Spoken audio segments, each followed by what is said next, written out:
Hello, friends, and welcome to episode 950 of the Juicebox Podcast.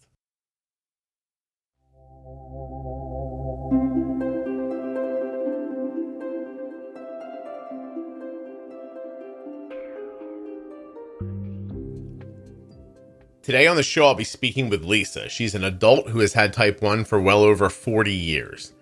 And her story sort of unfolds over a lifetime and then takes a really shocking turn.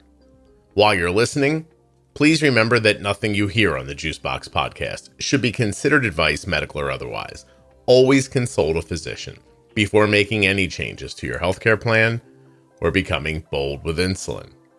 If you'd like to save 35% on all your soft stuff, I'm talking about towels, sheets, sweatshirts, joggers, pajamas, I can make that happen for you at CozyEarth.com. All you have to do is use the offer code JUICEBOX at checkout. You will save 35% off your entire order. Those of you interested in learning more about the Omnipod 5 or Omnipod DASH, check out my link, omnipod.com/juicebox. And if you're looking for that new Dexcom G7 or the G6, dexcom.com/juicebox. Don't miss the Diabetes Pro Tip series. It begins at episode 210 in your player.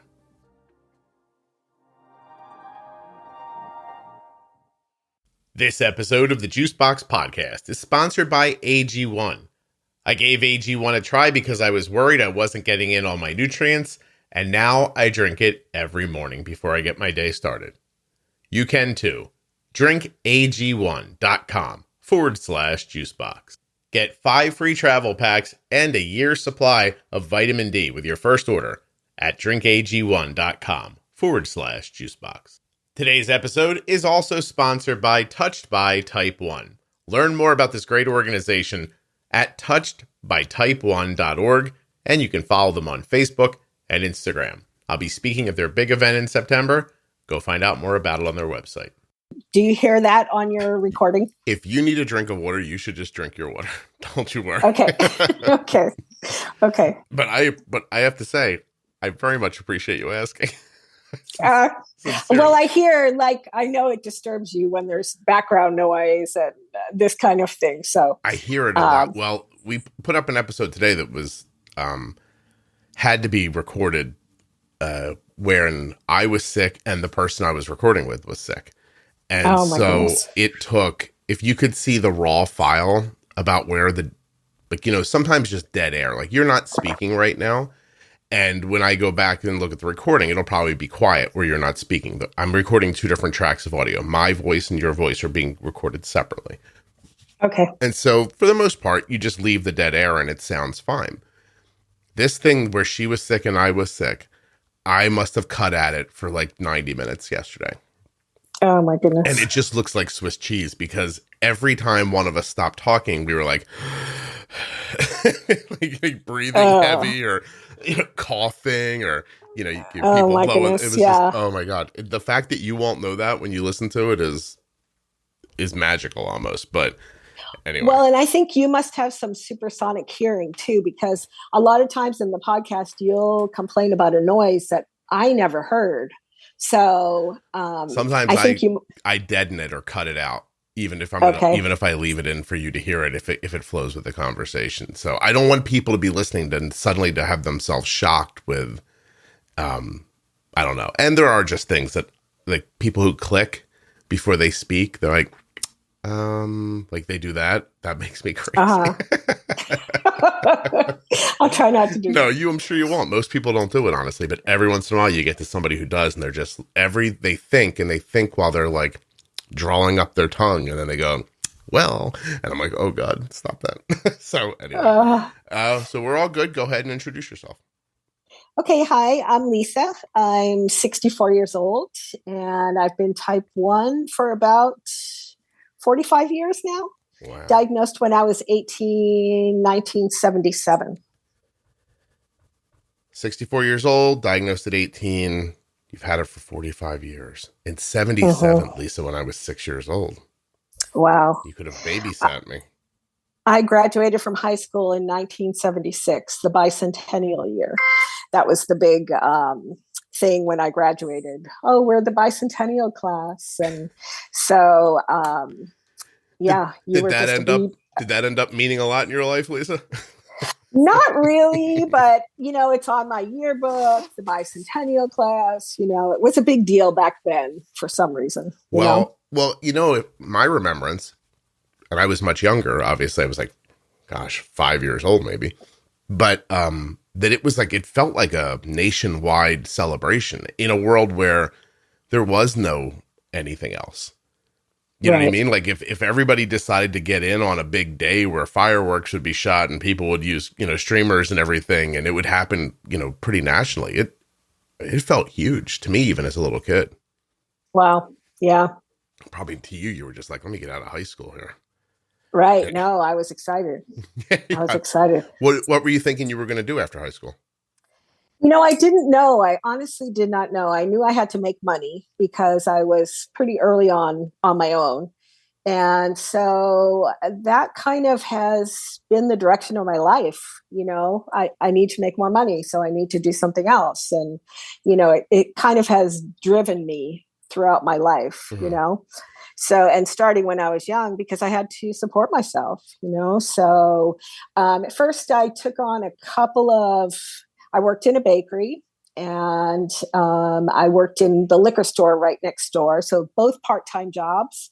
And I had to work all the time to make enough money to pay my bills. And I was like, there has to be an easier way.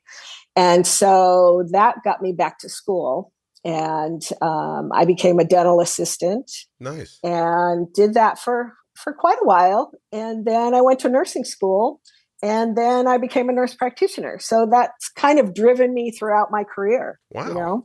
I know. Can I ask, at this moment when you're graduating from high school, do you have diabetes yet, or are you about to get it? I get it on my physical exam for dental assisting school. Okay. All right. So I go into my general practitioner, probably like late August, something like that, right before school starts, and you have to get a physical to go to school. Mm-hmm. And he checks my blood sugar, and he said, it's your brother that has diabetes, right? And I'm like, yeah.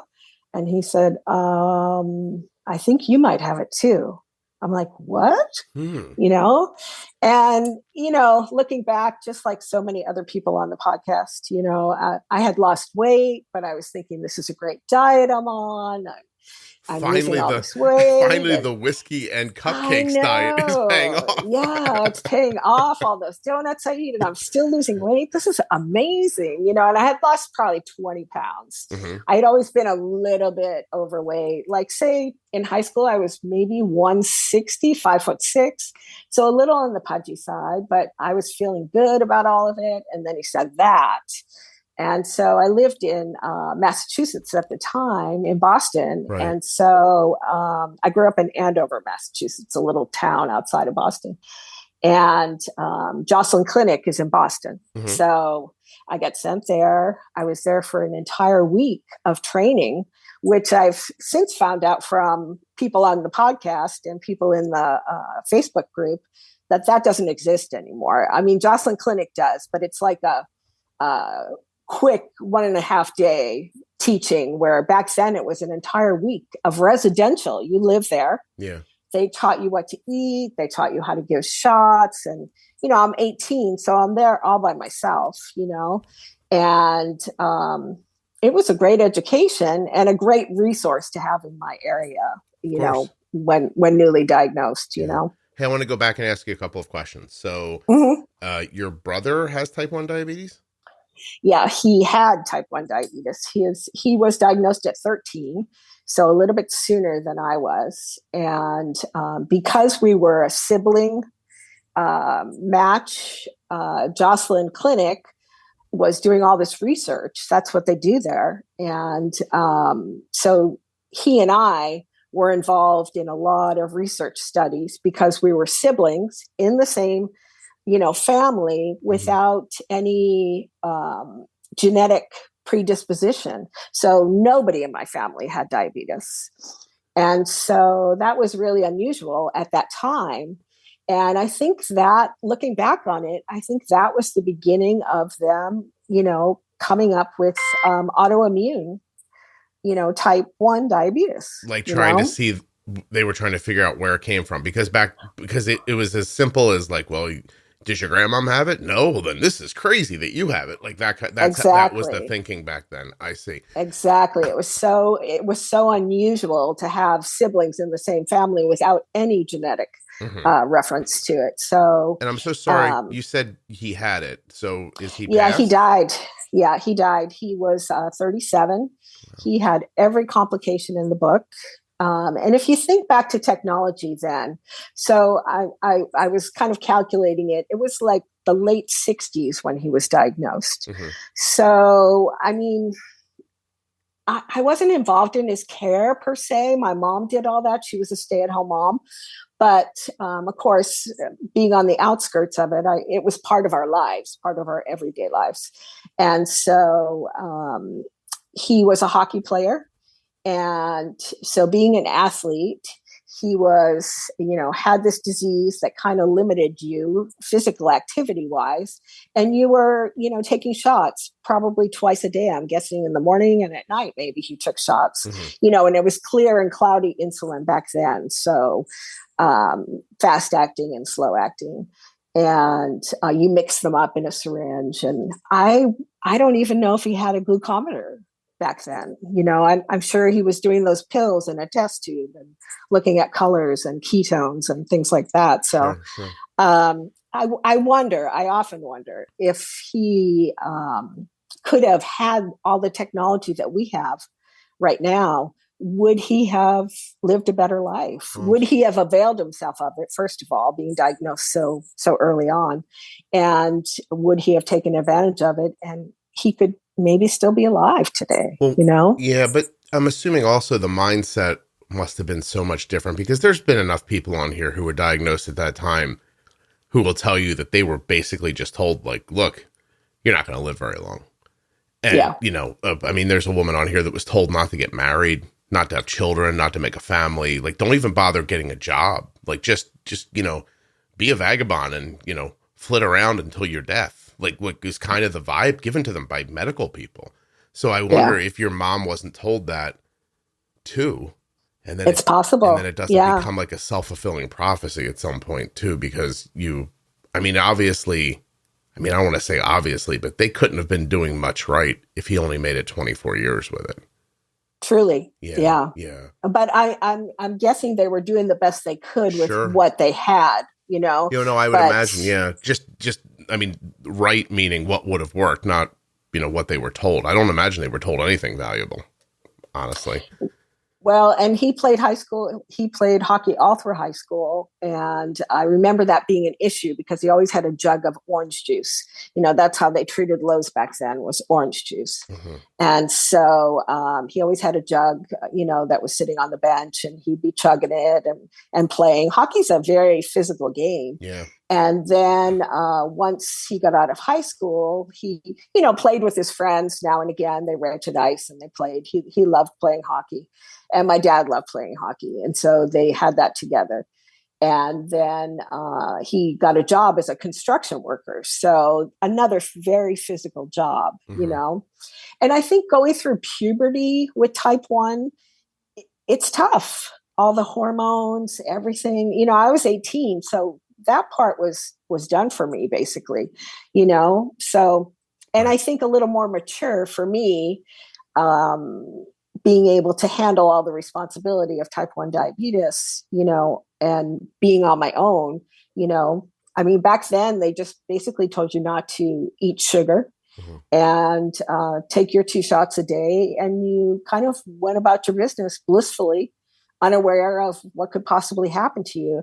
The fact that I've never had one complication is astounding to me, Yeah, we're going to talk about that too.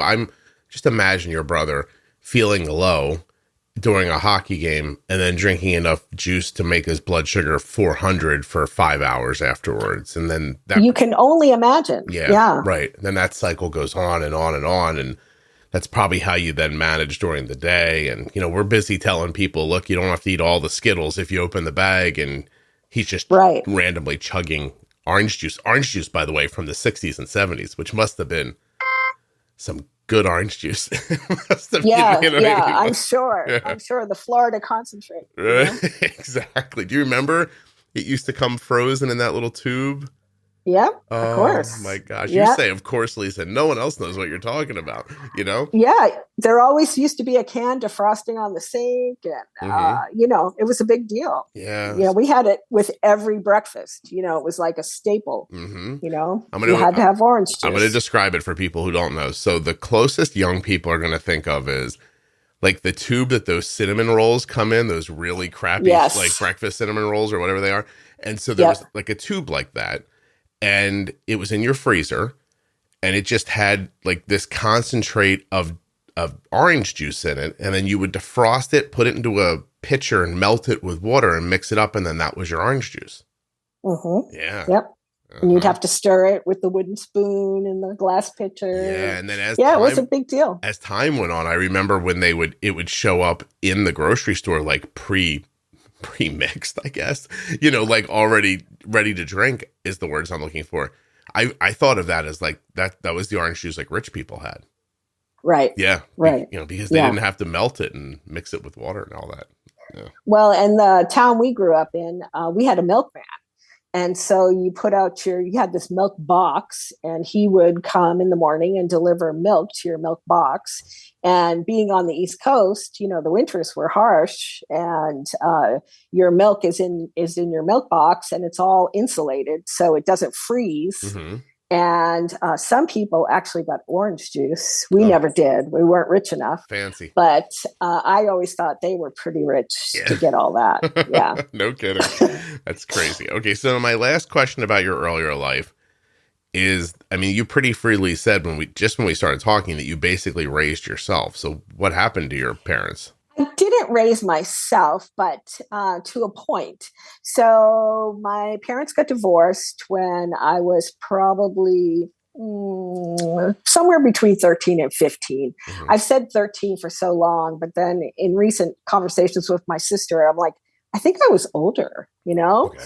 So your memory fades over time. But anyways, when my parents got divorced, my mom was a stay-at-home mom. She kind of grew up in a culture that your husband comes first and your children come second. Mm-hmm. We're an Italian family, so divorce was just unheard of, And my dad was having an affair with another woman. His secretary at work is what we were told, but she in fact was a colleague, a coworker of his. Mm-hmm. And anyways, my mom just fell apart when she found out, and she kind of stopped being a mom.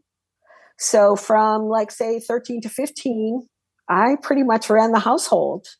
I took care of my sister, who was 6 years younger than me.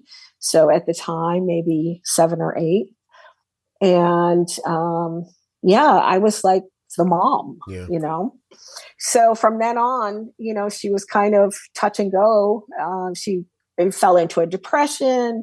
She became addicted to Valium and Percocet, and it was a nightmare. Wow. She was in and out of, mental hospitals and this kind of thing. My sister went to live with my dad, and my brother went to live with my dad.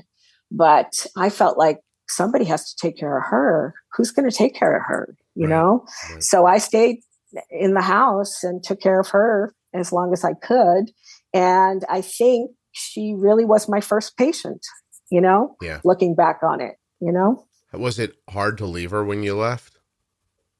Well, she found somebody else. She found another man, and they got married. So I was like, hallelujah, somebody took her off my hands, And so I just wiped my hands of all of it and just went on with my life, mm-hmm. There was an evening after my father left my mom that I saw my mom giving up. And one night she just broke out a bunch of liquor that was in the house and started drinking. And my mom was just not a drinker. And I thought, I was watching it happen. And I don't know how long I accepted what was happening, but I stood up. I was only 13 or 14. And I took all the liquor and I dumped it out. And I told her, I was like, we are not doing this. Like Yeah. this is not happening, you know? So, and she didn't drink after that, but she came from a family of alcoholics. And so I thought, well, her father was, I should say. And I was just like, no, like this is not happening. And, I don't know. I might have just got lucky, or maybe she was really just going to do it this one night. I have no idea. But I would say that watching my dad leave my mom is probably the reason why, as an adult, because everybody who's been married knows, like, there's a moment I really don't care who you are. There's a moment where you're just like, am I really just going to do this for the rest of my life? Like, is this what, you get into a fight or something, or, you have a disagreement, or a bad day turns into a bad week. And I just couldn't do it. Like, I could not be the reason that anybody felt the way my mom felt. I couldn't bring myself to do that, Yeah. Yeah. And I think back then too, Valium and Percocet, all those mood altering drugs were just brand new, so nobody really knew the effects of prescribing these kinds of things. Yeah. And my mom became addicted to it very quickly.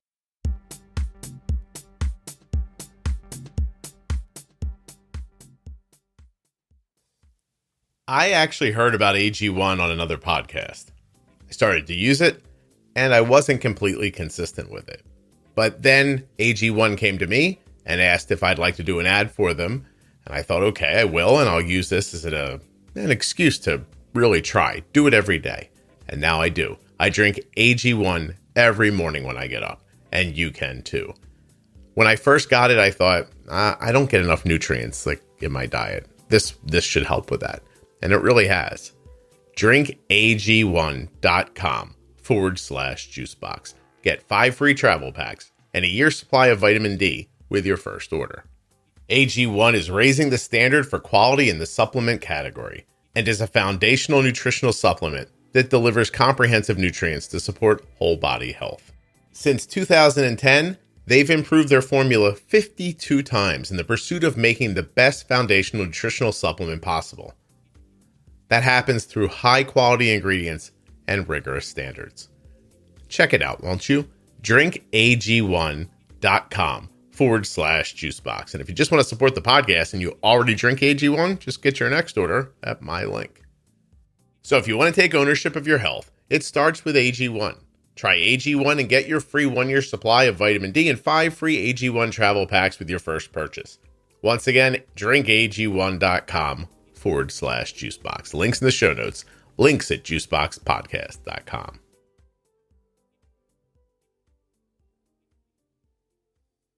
And my mom became addicted to it very quickly. Mm-hmm. And that was her life for a good 5 years or more, Yeah.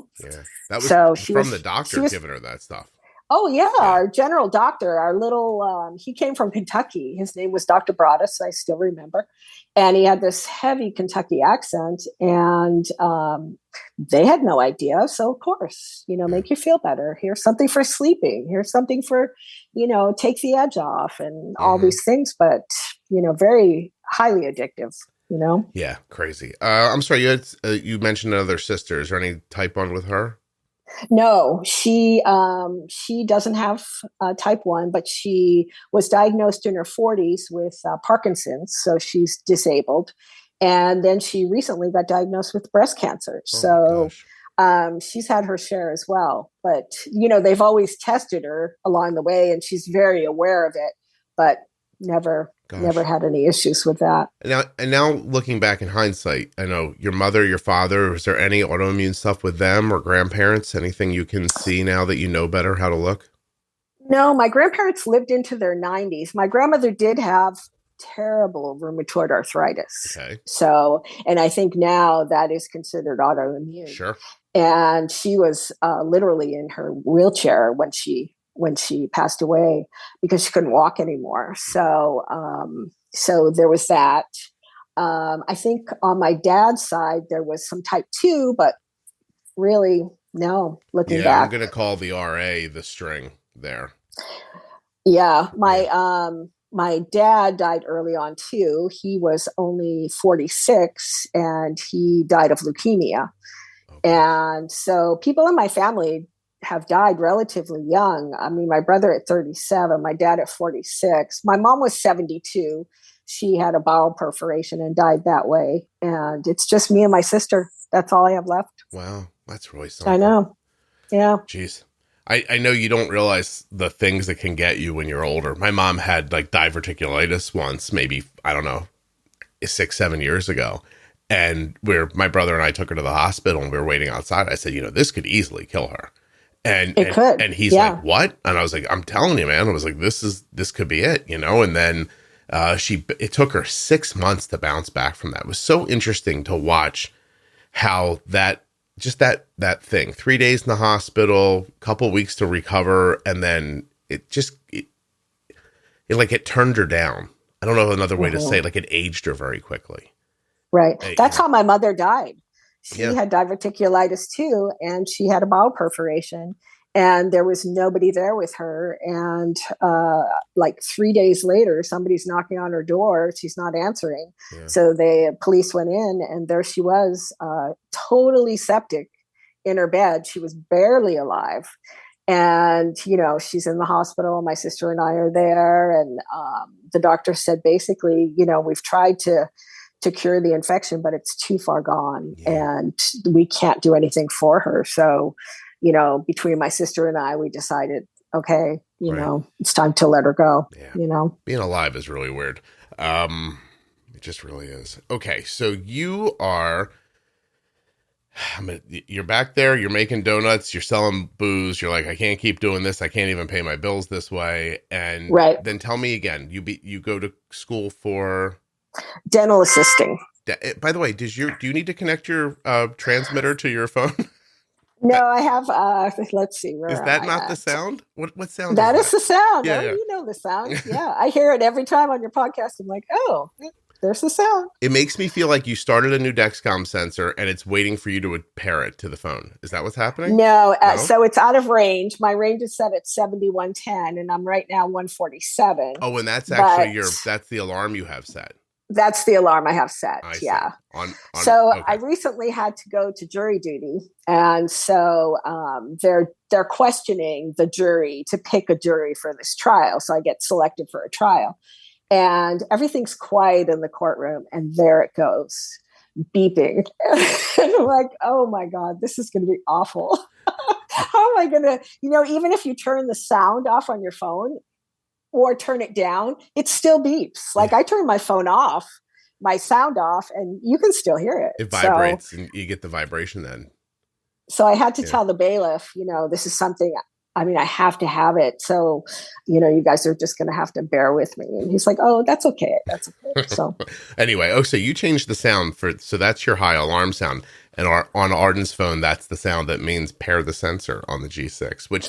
Oh, how interesting. Yeah. Yeah. Pair the transmitter when a new transmitter, which none of this is going to matter with G7, by the way, because the transmitters and the sensors are all going to be one piece and you'll just throw them away every 10 days. It's crazy. I can't wait. Yeah. That's going to be great. Very exciting. How long do you think it's going to take for us to get it?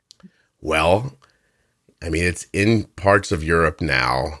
I'm guessing inside the first quarter of 2023. Okay. Yeah, that's my guess. So, nice.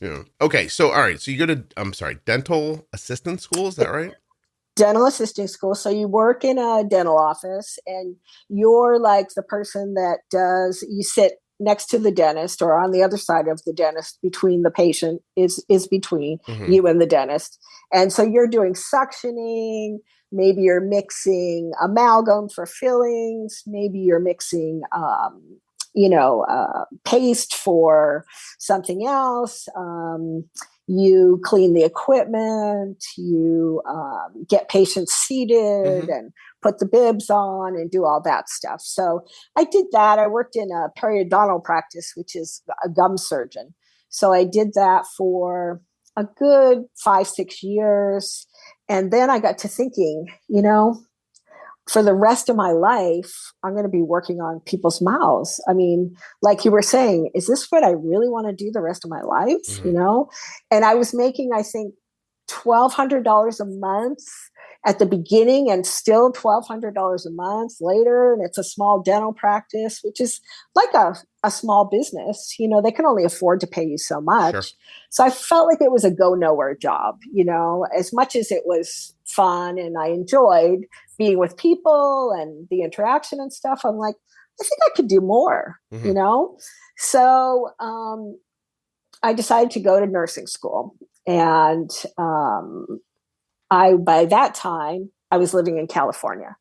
So my husband now was a man I met at the bakery. He was a baker. Imagine a type 1 with a baker, right? It doesn't seem to work. But anyways, I met him there. He was recently divorced and he was only 23. You know, I was probably 20 at the time. And we started talking and working together, and I enjoyed his sense of humor, but I knew he was separated from his wife, and he had 2 children. So at 23 years old, he had 2 children, a house, a job, a career, you know, this whole thing. And I was like, wow, really impressed. He had done so much at such a young age. And then he asked me out, and I said, well, you're separated, but does that mean you're going to get back with your wife? Because I don't want to be part of this. Yeah. You know, after having gone through this with my dad, you know, I don't want to be the other woman, you know?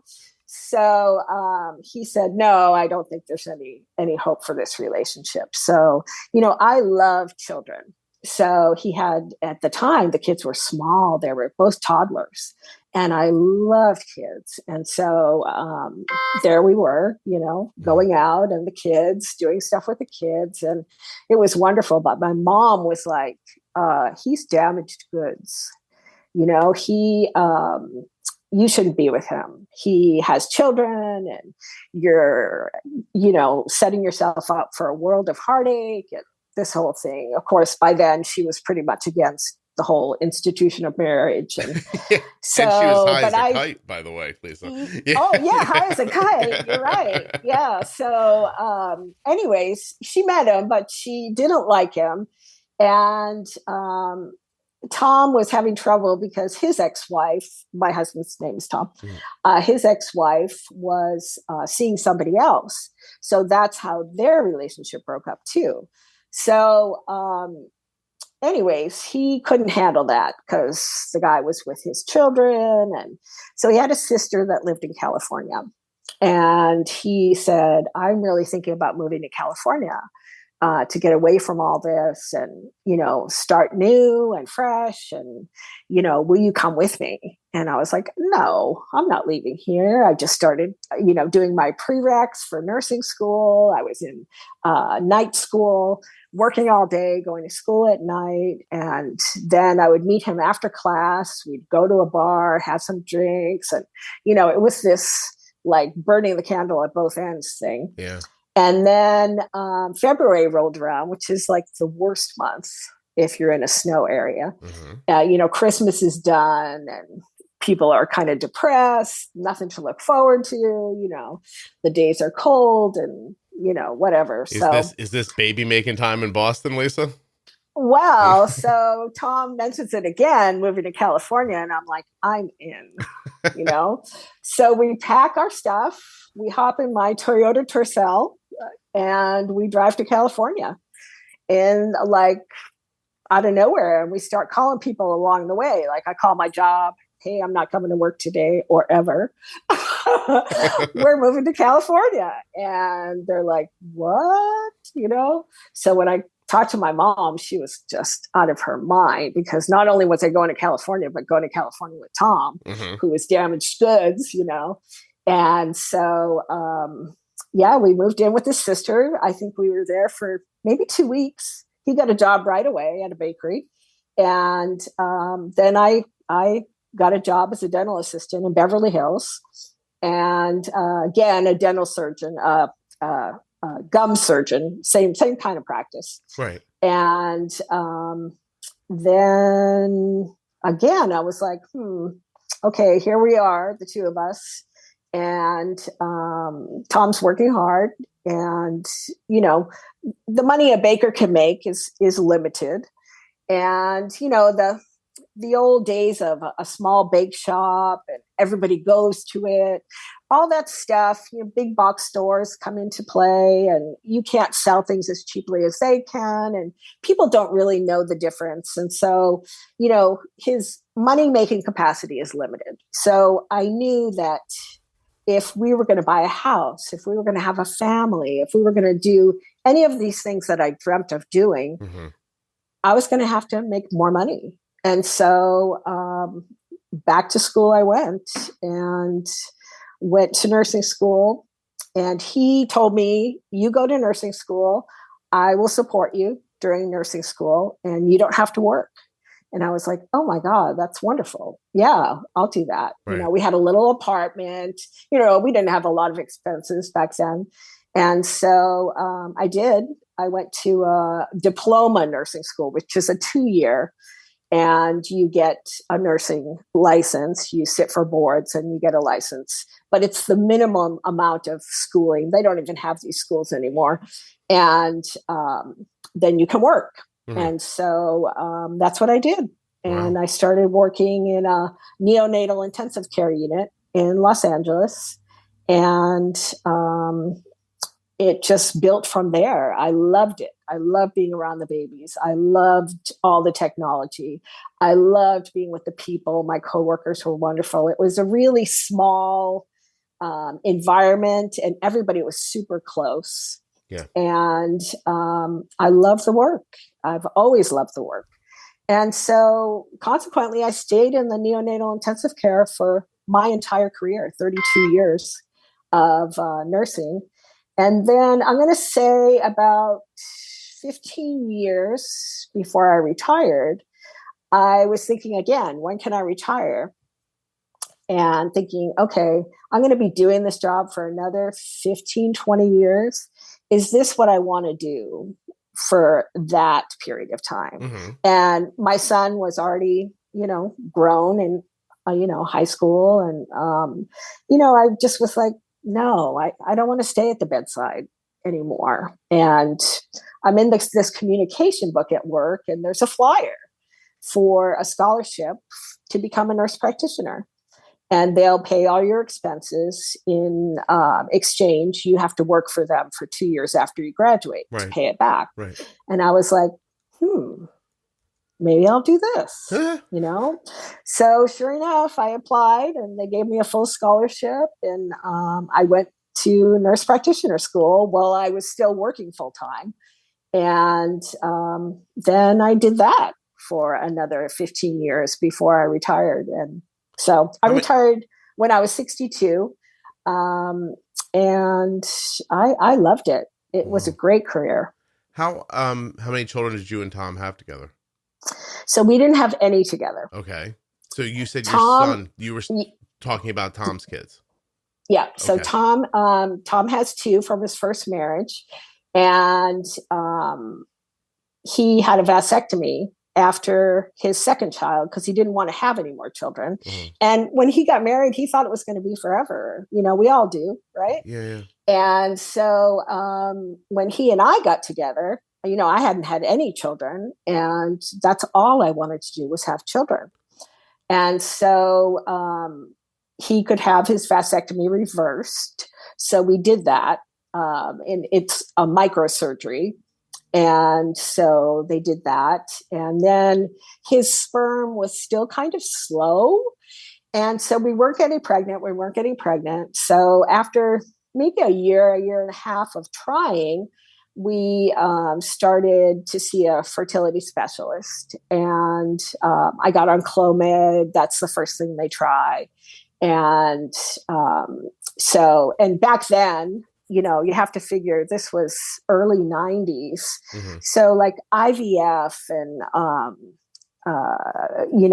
infertility treatment was still kind of young and not all that successful, but it was super expensive too. Yeah. And insurance wasn't covering it at all. So we struggled with that for quite a while. And when after 8 months of doing like the relatively easy things to try, the doctor said, look, you're not pregnant yet, and you have two choices.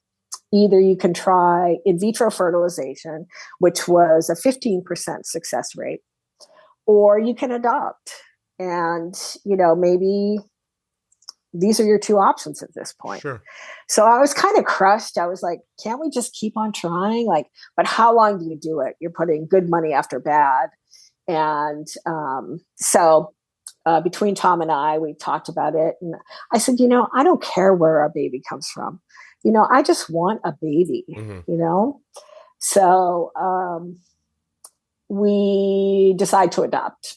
We find a small adoption agency in Santa Barbara, and they're very, very nice. And we put it in our profile.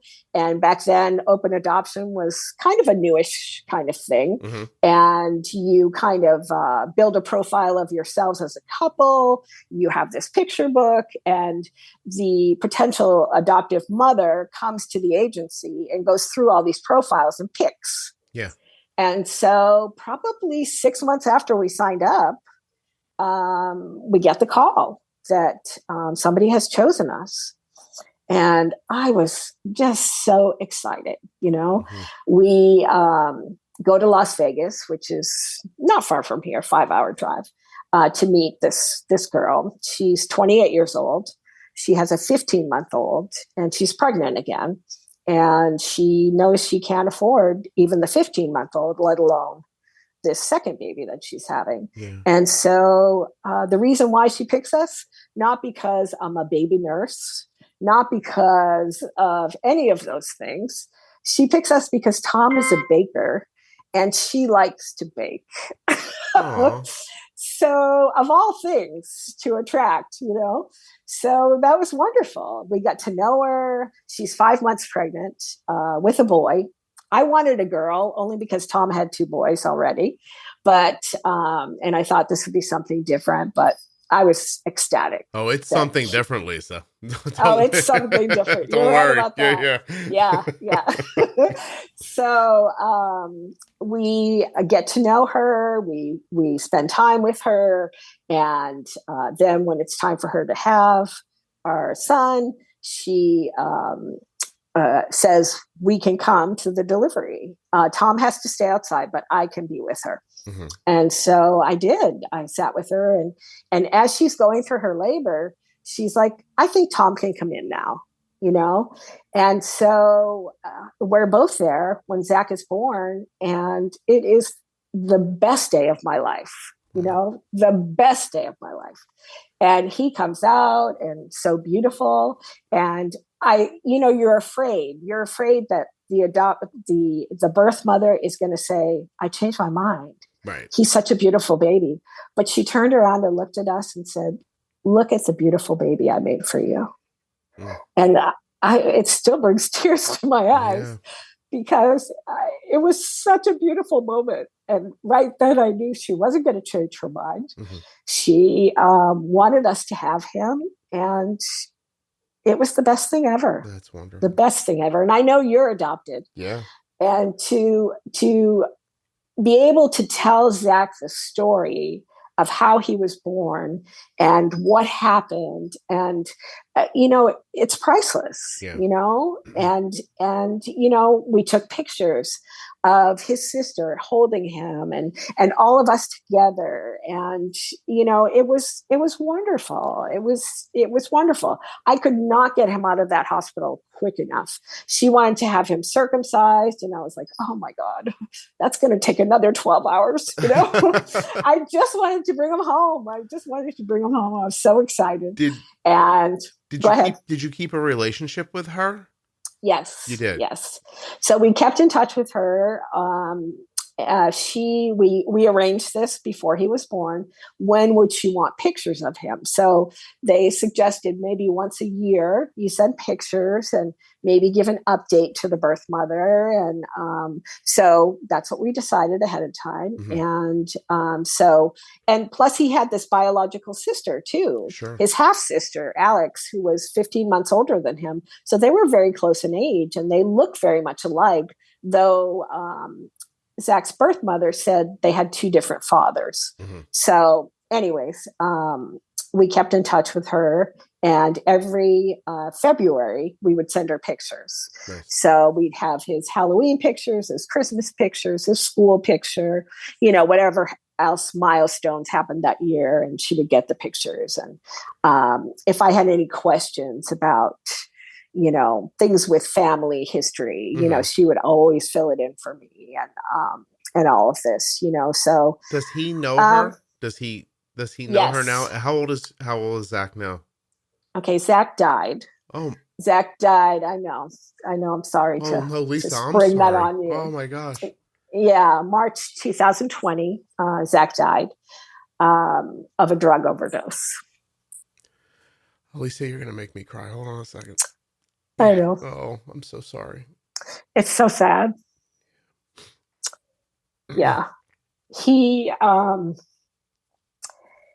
I think he had some issues with his adoption. Over the years, we would take him to see therapists because he was a super smart kid. And his mind worked in a very different way. He could tell just by looking at something how it was put together. He could fix anything, He just had this really different mind. And he was super smart. We knew he was smart right from the beginning and I didn't have any experience raising kids. He was my first, but just comparing him to my friends' children or, other kids in the school or whatever. I mean, he just was different. He thought differently, and he was a super happy baby.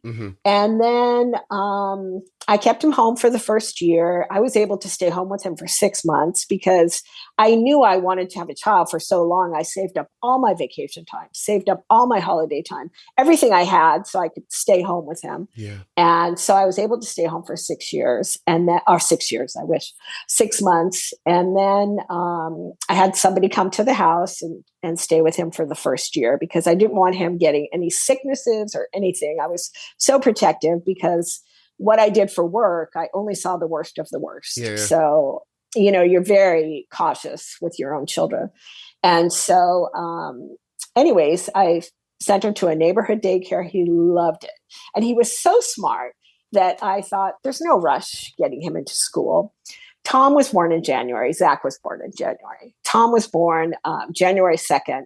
And his mom, he was the third of 3 children. So by the time he came around, his mom was like, this kid's going to school as early as I can get him. But Tom always talked about being the smallest person in his class and socially immature. And so I thought, I don't want that for Zach. His birthday is January 22nd. Tom's is January 2nd. And so I thought, I'll wait another year to send him to school. But I'm not sure. Maybe I should have sent him to school a little bit sooner because he was so used to that daycare that he loved, that his transition into school and all the things that you have to acclimate yourself to, it was very difficult for him, And then in his preschool, they had a Mother's Day tea, I remember, and they were doing a performance for the parents. And I taped the whole thing, and they were singing these songs and doing these gestures. Zach was singing the songs too, doing all the gestures, but he was walking around the room while he did it. And all the other kids were sitting in their chairs, so well behaved. And there was Zach, marching to his own drummer, doing what he was supposed to, but doing it in his own Zach way. And this was really the story of his life, everything was hard for him because he had to conform. School was hard for him.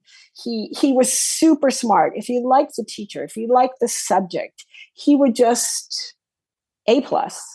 If he didn't like the teacher, if the teacher was like my way or the highway kind of person, he didn't get along with those people at all.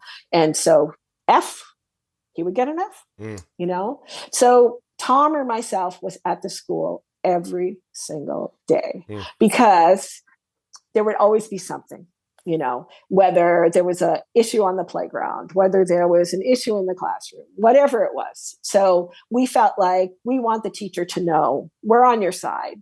We're working with you. Please, as a team, let's help Zach to get through this. And some teachers were really great about it. And some teachers, not so good, So it was a struggle his whole time. And I had the school testing him because back then too, it was a brand new thing, ADHD. And so he was diagnosed with that early on.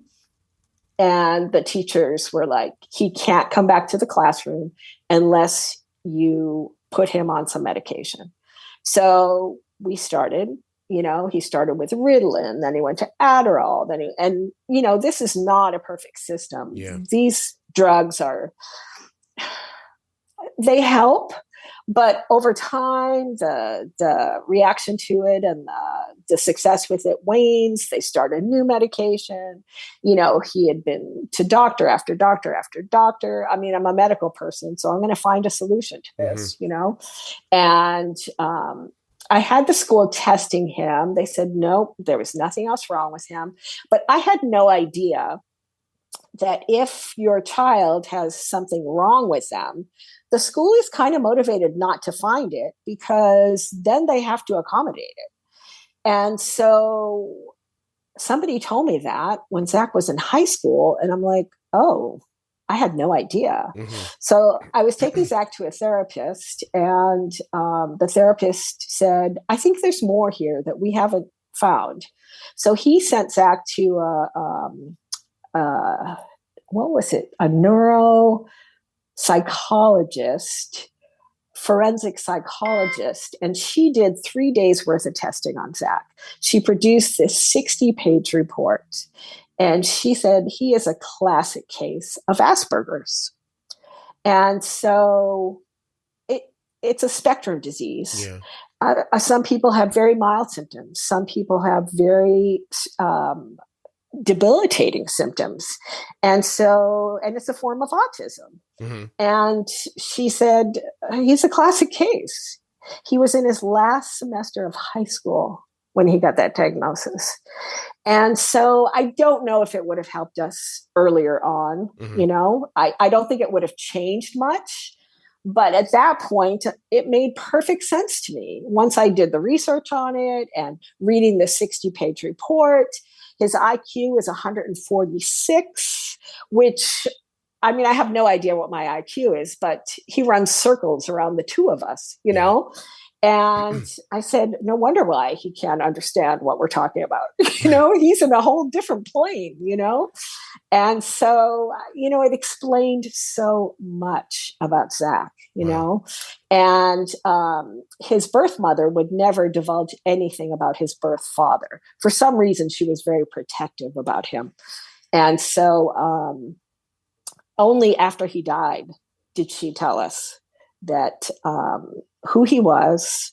And it's so interesting because his last name was Nelson, the birth father. And my dad's name was Nelson. My dad hated his name. He said people used to tease him all the time and call him Nelly. So when Zach was born, I didn't want to call him Nelson, but his middle name is Nelson. And when we were trying to decide what name to pick for Zach, the three of us, Zach's birth mother and the two of us, were trying to decide on names. And Tom and I had chosen Zach, which his birth mother said, that's fine. I love that name. And I said, I'd like to name him after my dad, his middle name of Nelson. And she said, oh, that would be wonderful. And then after Zach died, she said, I think I can tell you now that his biological father's last name is Nelson. And I was like, oh my That's gosh, so many things happen that you think are, where do these things come from? Sure.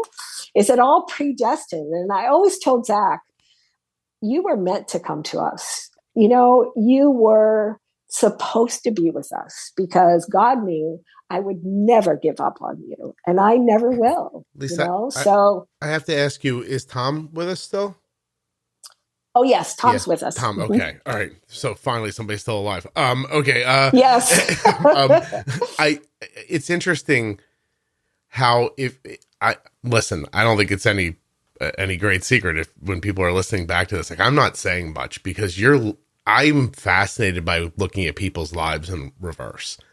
And so you go back 45 years ago and you're the one that nobody would have bet on. You know what I mean? And then you meet all of these people along the way and create these bonds and have children and I mean, go through all these experiences, both very like average and, I met a guy up to strange and, on something you don't hear about every day. And all those people like fall off in one way or another, but you're the constant somehow. Yeah. That's fascinating. Well, and I always said, through the struggle comes the growth. So, in comparing my life with Zach's life. So when we had Zach was such a treasure to me. Sure. I mean, I had waited for him for so long. And when he was born, like I said, it was the best day of my life. And so I treated him that way. Mm-hmm. He was a treasure to me. And it was my full time, I'm going to do the best I can to raise this kid the best I can. I had so many struggles in my life. I didn't want him to have any of it. But then looking back, I think that's what made me the person I am. Yeah. So for Zach not to have any struggles, he hasn't had any experience with it. So he doesn't know how to problem solve it. So when he does have struggles in his life, he doesn't know how to do that. Mm-hmm.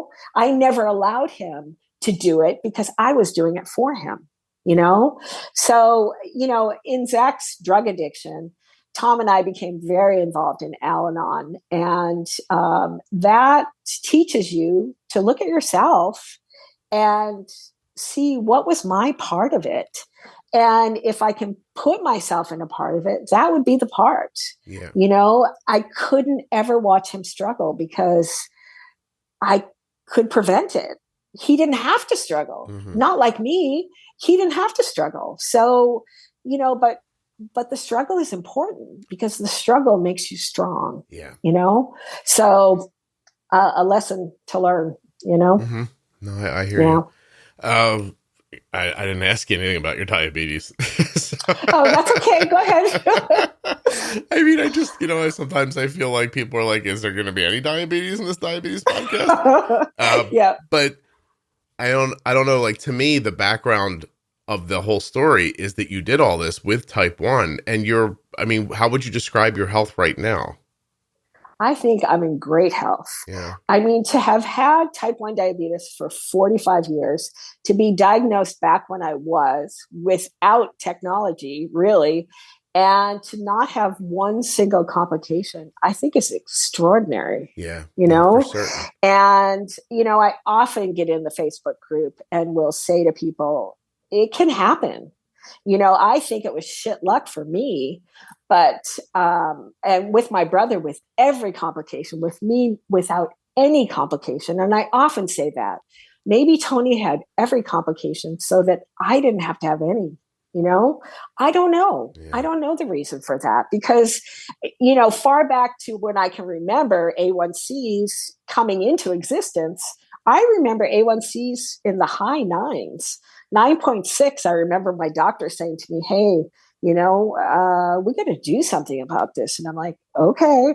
I didn't really know much about it. Being a medical person too, first of all, in the field I'm in, neonatal intensive care, neonates don't get diabetes. Nobody is born with diabetes.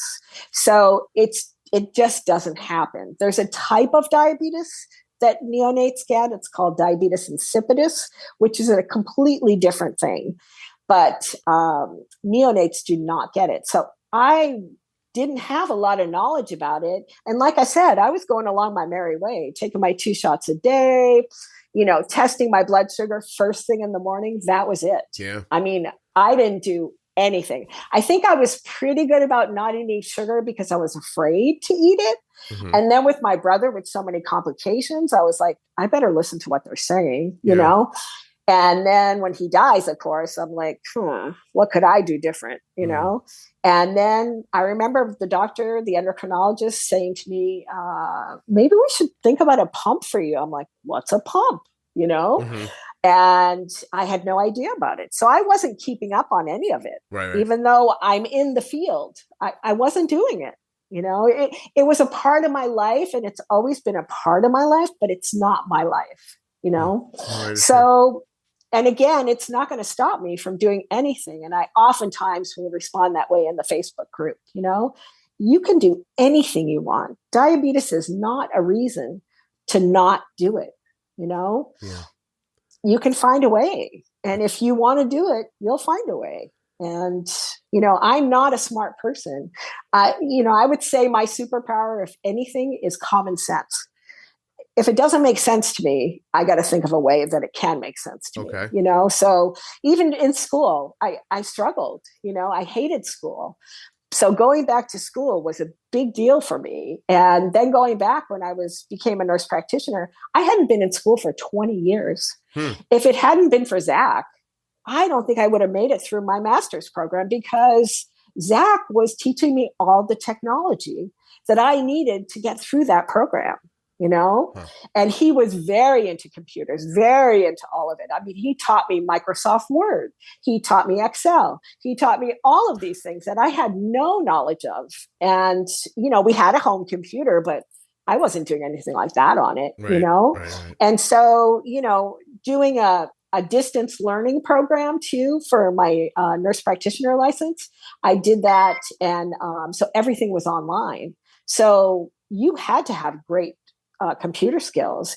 And I would be every day, Zach, help me with this. Zach, help me with that. So I told him when I graduated, this is for you too, because I would have never gotten through it without you. Right. How at what age did he start using when you look back? Yeah, he was out of high school. He was an Eagle Scout.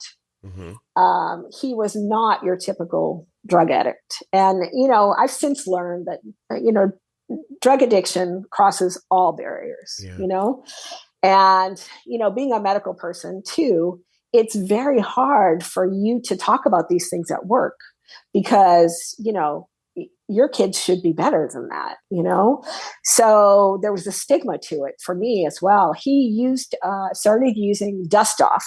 Do you know what Dust Off is? No, I don't know that. You clean your computer with it. You clean your keyboard. It's the compressed air that comes in the can. Okay. So he would inhale that, and it would, I think the truest thing he ever said about his addiction was that it turned off his mind. And I think for that 30 seconds that he was high and passed out, his mind was quiet. Mm-hmm. And I think that's the only time his mind was quiet, Mm-hmm. Okay. So that's what he was addicted to. And he started using probably he died when he was 29. So I'm going to say his early 20s. So he was out of high school. He was, no peer pressure, none of that. Mm-hmm. He used by himself. None of his friends knew he was using. We didn't even know he was using until one day we found him passed out in his bed and a can of Dust Off in his hand. And my husband said, what is going on? Right. And then we started doing some investigation. And Zach is a very honest person. So we're like, what is happening here? And he's like, I use it to get high. Or what are you talking about. Neither one of us had any idea about it, Right. And I mean, smoke pot like everybody else. Why you drink like I did? I mean, why are you doing this? And he just has a very curious nature about him. So I'm sure he tried it once, he loved it, and he just kept on doing it. Wow. So I'm going to say he was in and out of rehab probably 5 years total, and sober about 2.5 of that 5 years. And then as soon as he would get out of the rehab, he'd be right back to using. And then at the end, of course, it was during COVID. And he died March 4th, 2020. And it's very dangerous stuff, this dust off, because it when you hold the can to spray it, it gets very cold. Mm-hmm. And when you're inhaling it, your lungs freeze and your brain freezes. Jesus. So it's very dangerous. You could die, they say, the first time you use it. You could die the 500th time you use it. Oh, and sure enough, he had used it 1 million times. And this time, I've never heard of that before. I had never heard of it either, but it's very common when you start getting into this world. It's all over the internet about how people die with it, how they've started putting it under lock and key in certain stores. Because when Zach didn't have the money to buy it, he would steal it. Okay. And it's at every 7-Eleven. It's so readily available. Every Walmart has it. Every Target has it, So he asked me once, I was going to Costco. I don't know if you guys have Costco. Of course. But I was going to Costco. I said, do you need anything at Costco? And he said, can you get me some dust off for the computer? I said, oh, Zach, they sell it in like a 6-pack there. We won't use that much dust off in a year. Mm-hmm. I had no idea that's what he was doing with it, right. And of course, I didn't get it because I was like, we'll buy a can of it. We don't need a 6-pack of it, Mm-hmm. And then later, looking back on that, I'm like, oh, he was looking for a bargain for his dust. Well, you don't want to. You don't want to spend money unnecessarily. He's penny wise. Wow, that's crazy. How did his birth mother react to the addiction? Did you ever tell her? Yeah, I did tell her. I was looking for connections. Mm-hmm. I was looking for connections that maybe she could help me with his birth father. Maybe his birth father was a drug addict. Maybe he came by it naturally. Right. Maybe this was something that he was predisposed to. I was looking for anything I could to try to help him, mm-hmm. And she was like, I don't know of him ever using drugs or alcohol. So that was no help, but she knew about it. And I'd keep her posted on, okay, he's in another rehab. And, he kept in touch with his birth sister on Facebook. They had a relationship. Mm-hmm. And so when Zach died, we could only have 30 people at his funeral. We couldn't have any service for him when he died, which was very unfortunate because, the whole world closed down. Right. And then, so we waited a year, and on his 1-year anniversary, we had a service. We could only have 30 people at it, but his birth sister came from Utah. She drove by herself and she came to his service. It was such an honor to have her there. Wow. I was able to take her back to our house. I was able to show her that he had all her pictures, and here's all the stuff from when we were looking through pictures of him growing up. And when Zach was 10 years old, he said, I want to meet my birth mother. And I said, okay. So it was spring break and I got in touch with her. I said, Zach wants to meet you. She said, okay. And we hopped in the car, he and I, and we drove to Utah, and he met her. He spent 3 days there with her. And then he came home and he's like, I'm good. The whole family smoked. He's like, I can't take it. There's so much cigarette smoke, Mm-hmm. And he could see, I think, Scott, the life he would have had versus the life he had.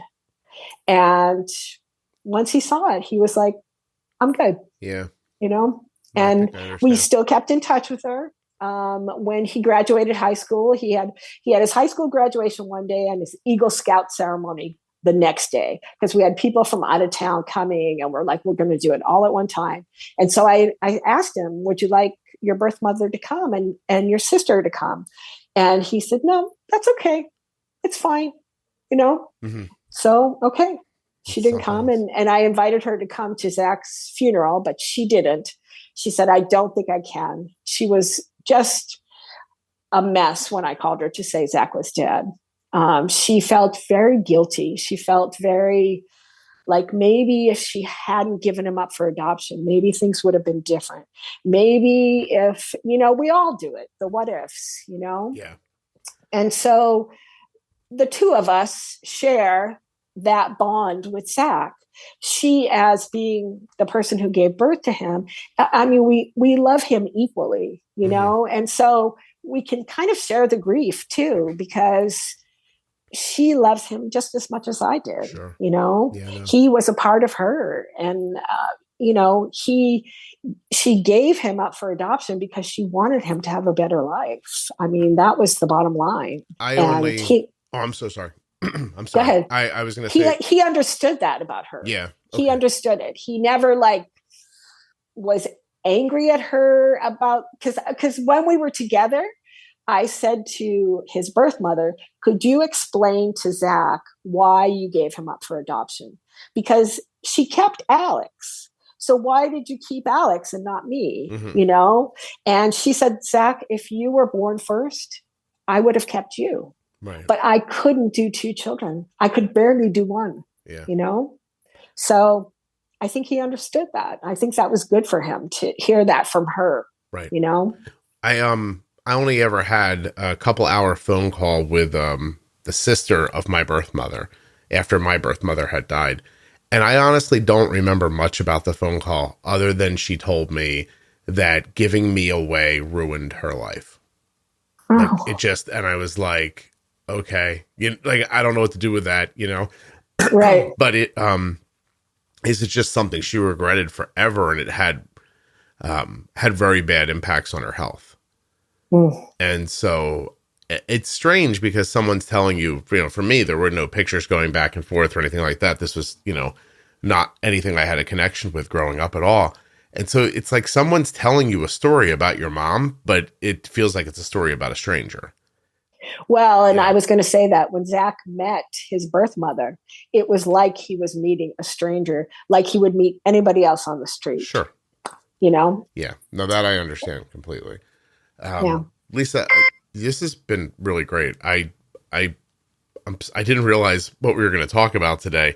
You wanted to, in your note, you said you just wanted to tell people to be hopeful and they could do anything with diabetes. So I think you said that, but without actually ever saying it. I want to tell you that the most unbelievable thing you said during this over hour we were talking is that a Toyota Tercel made it all the way from Massachusetts to California. It did. It did. It was brand new, though. It was the first new car I ever had, and I had bought it on my own. I thought this story is certainly going to end up with them setting that car on fire in Montana somewhere or something. No. That's amazing. One thing I did want to talk about, Please. Scott, was I love to travel. That was the reason why I really wanted to come on the podcast, because every day in the Facebook group, somebody is traveling for the first time with a type 1 diabetic, whether it's a child or themselves or whatever it is. How do I keep the insulin cold? How do I do this? What do I have to pack? What about TSA? What about all this? And we travel a lot. And I have made every mistake in the book when it comes to traveling. The worst mistake was a trip to Indonesia when we're on a 24-hour flight, and 2 hours into the flight, I realize I have forgotten my insulin. It's in the fridge. Oh my God.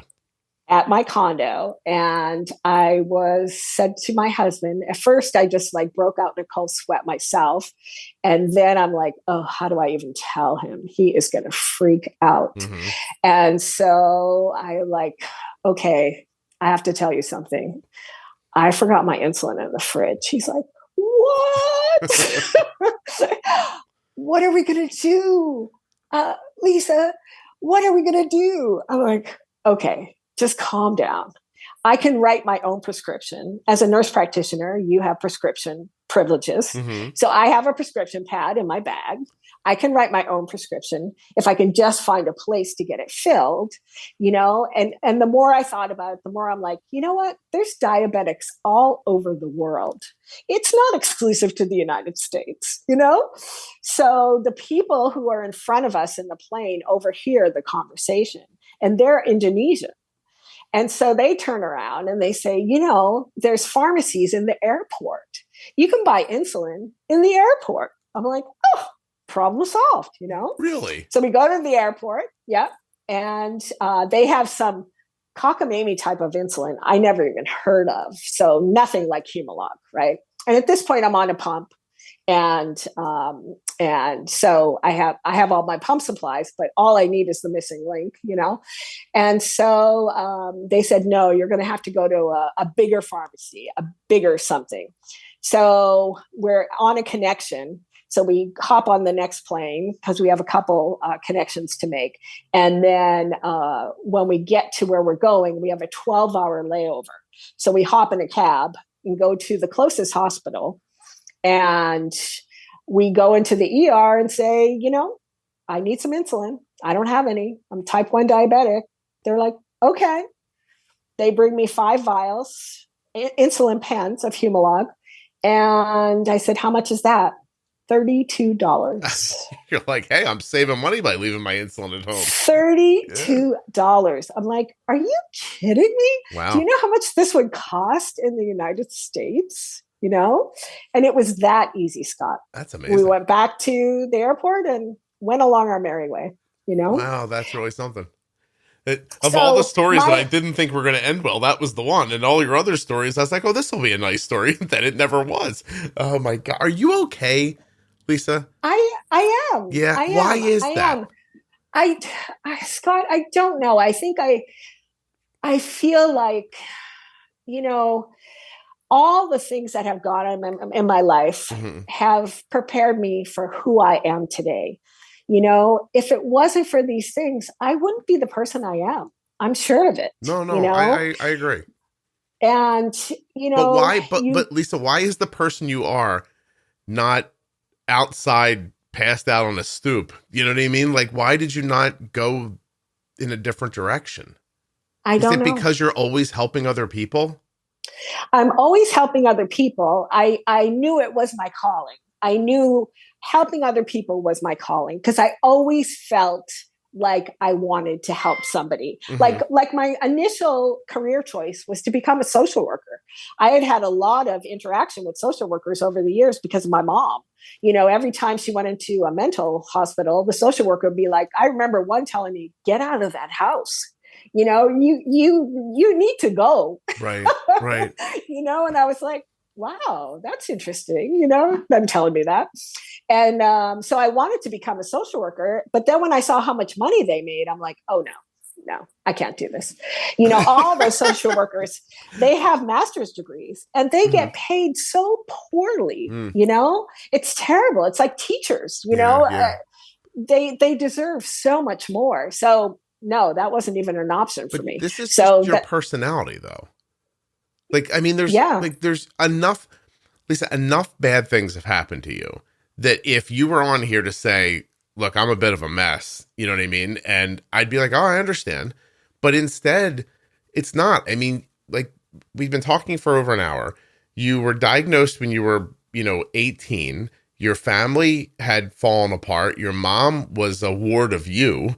Your siblings were moving out or had diabetes. And then as an adult, you have diabetes. Then your brother dies from it.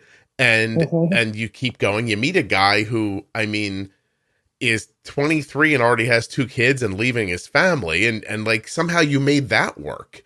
And then you can't have a kid and you try those things. Then you adopt a son and then he has the craziest addiction I've ever heard of in my life. Like the oddest thing, like you didn't say heroin, you didn't say cocaine. No. You were like the stuff you dust your keyboard off with, which by the way, I don't know if everybody knows, you can just turn the keyboard upside down and shake it a little bit. That works fine too.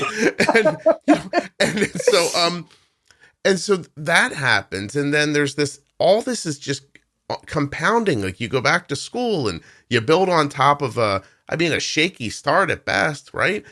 Not for nothing, but every girl I know who works in a dentist's office is a little wacky, but you seem okay. And so like, it's just, and you don't even know why. That's the part that freaks me out.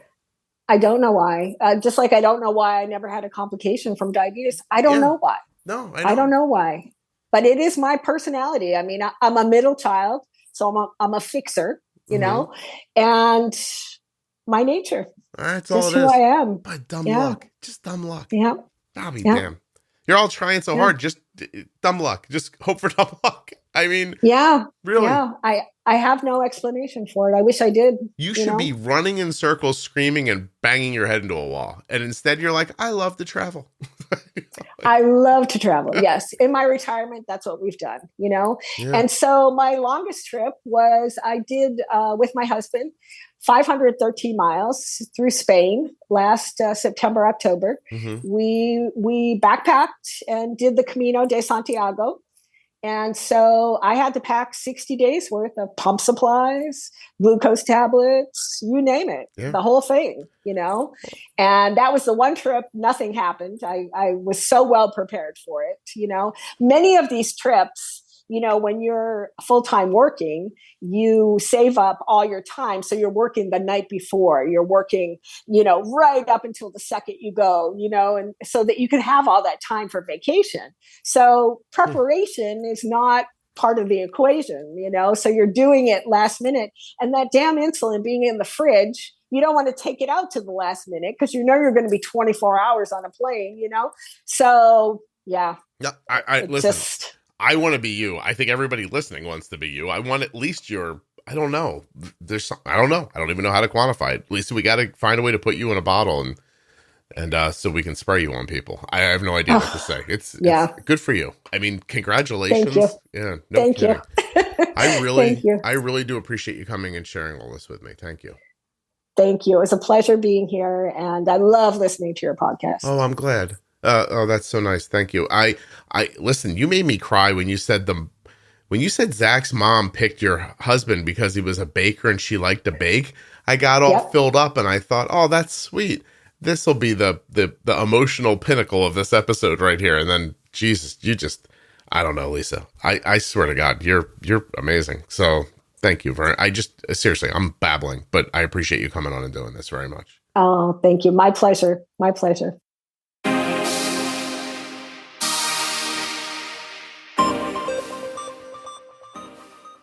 Hey, a big thank you to Lisa for coming on the show and telling us that incredible story.